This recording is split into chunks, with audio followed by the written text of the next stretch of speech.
dans notre cours de scrapbooking en direct, je vous montre de multitudes façons d'utiliser un jeu d'étampes qui s'intitule Resplendissante. Alors, c'est un super beau jeu d'étampes Stampin' Up avec plein d'idées créatives. Alors, ce soir, je vous inspire à créer pour la Journée internationale de la femme. Alors, si vous êtes dans votre atelier créatif, c'est le temps de sortir votre tranche et vos outils Stampin' Up. Alors, moi, c'est Nancy Gauthier. Ça fait 11 ans que je suis démonstratrice Stampin' Up. Alors, ça fait 11 ans que je donne des cours de scrapbooking sur le web et chez moi, ici à Québec. Alors, si vous demeurez au Canada et que vous avez envie de bricoler, vous avez envie de voir le catalogue, je suis comme la madame Tupperware du scrapbooking. Alors, si vous avez envie d'un catalogue, écrivez-moi en haut, je vais vous envoyer. Alors, je voulais vous montrer plein d'idées avec des outils de base. Alors, les seules choses qu'on va prendre aujourd'hui, c'est des marqueurs, des pâtes d'encre, des crayons aquarelles et des outils de colorisation, je dirais. Alors, j'ai mon Wink of Stella, mon crayon estompe et mon Aqua Painter. C'est tout. Tout le reste va tourner autour. Alors, je vous montre plein de techniques avec des outils de base que la plupart d'entre vous, vous avez chez vous. Alors, petit truc en commençant, je voulais vous donner des trucs pour étamper. Je sais qu'il y en a beaucoup qui commencent, qui ne savent pas trop comment débuter en scrapbooking. Alors, je vous montre comment utiliser une étampe en 2 étapes. Alors, voyez-vous, elle et elle se coordonnent ici. Vous avez l'intérieur. Alors, juste pour vous aider, je commence par étamper mon extérieur. C'est ma façon à moi de l'utiliser. Vous pouvez commencer par l'intérieur, OK? Chacune y va à sa façon. Alors, c'est la jeune fille, juste ici, resplendissante. Et après ça, je vais vous aider à venir la colorer. Alors, je viens avec mon encre. Je viens simplement étamper par-dessus.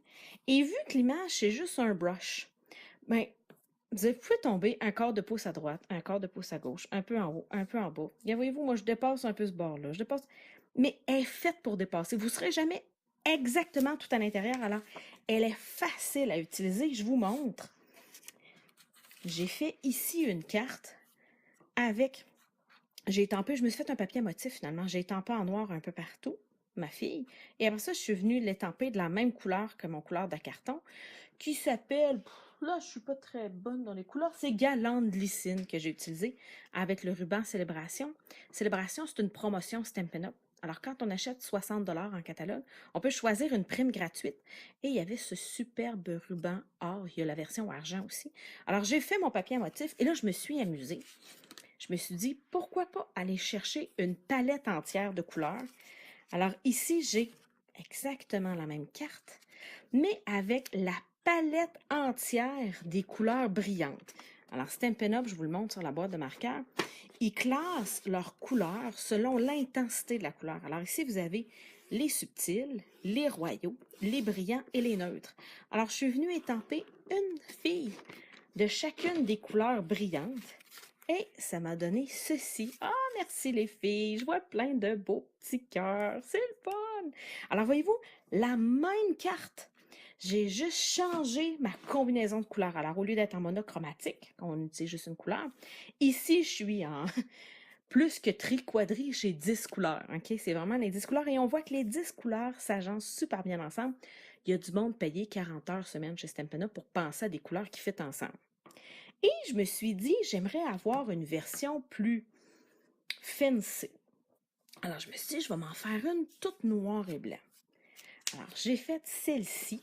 Alors, je voulais avoir quelque chose de plus chic, mais une fois qu'elle était finie, je me suis dit, oh, il manquait un petit quelque chose. Je vais vous avouer, là, oui, le ruban or avec le petit tassel ici, le petit ruban ici, ça y ajoutait quelque chose, mais il manquait quand même quelque chose, à mon avis.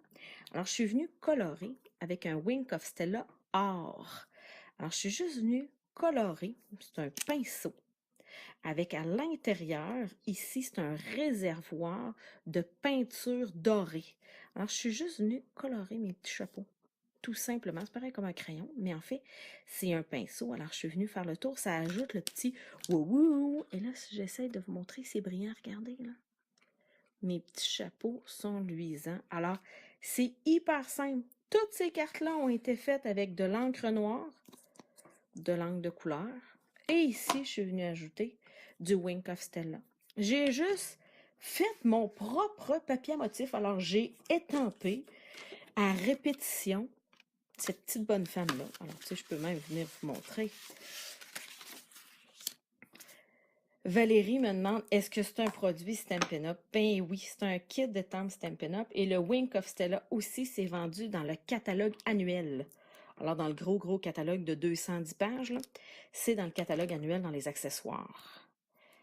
Alors, regardez bien. Tu sais, mon papier à motif, là, pour celles qui commencent, qui ont de la misère à s'imaginer, là, regardez. Hop là! Je suis pas venue me chercher de l'encre comme il faut.